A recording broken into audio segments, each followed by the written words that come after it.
Double R Barber, educator, entrepreneur here to give you guys a quick tutorial on how to remove the blade from your Andis Slimline. Now this would apply for the silver or the gold Slimline. It's all the same design. It all has the same 2 screws at the top. Okay. So first thing I'm going to do is remove these 2 screws using my Phillips screwdriver. Righty tighty, lefty loosey. So we're going to go counterclockwise. So if this was a clock, we want to start going towards the 11, not the 1, counterclockwise. And we want to go towards the 1 if it were a clock when we get ready to tighten it. Okay, that's why hence righty tighty, lefty loosey.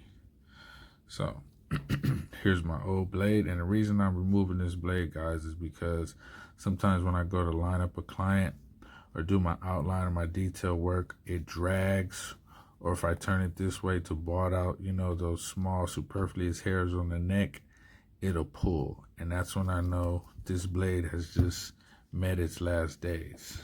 So here's my replacement blade. I took the liberty of already cutting the packaging, and this blade had already been set to my liking after I opened it, just to speed up the process to where I already gapped it. But now that I'm looking at it, I see this corner over here is off. Let me see if you guys can see that. Let me find that angle. Yeah, right there. You see that corner? See how this corner is more flush than this corner? If I put my glove back there, it's a little easier to see. See that, guys? Okay, so what I'm gonna do is basically show you the process. So here's the process. I'm gonna loosen up the top 2 screws, just enough to break them loose. And then I'm just gonna simply push that corner up a little. Now you wanna get this right under being flush. You don't wanna absolutely flush, because if you don't go in with the right angle, you're gonna definitely leave a welt or leave a scratch on the client. That would be unpleasant to your business and the client. Okay. Then what I'm gonna do is I'm gonna take my screwdriver, tighten these 2 screws back up. This, make sure this is aligned with the pivot. I already greased that. And then we're gonna simply reattach that.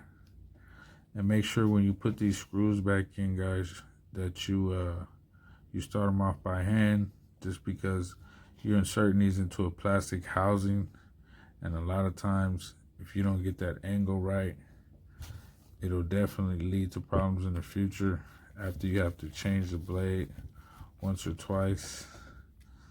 And what I like to do is I get these all the way seated, and then I'll tighten it, then I'll go back. And just snug. You don't have to put your gorilla grip on it, but just snug. There we go. Ready to rock. Well, that was simple. Tune in next time to more videos. Double R Barber, educator, entrepreneur. Thanks for tuning in.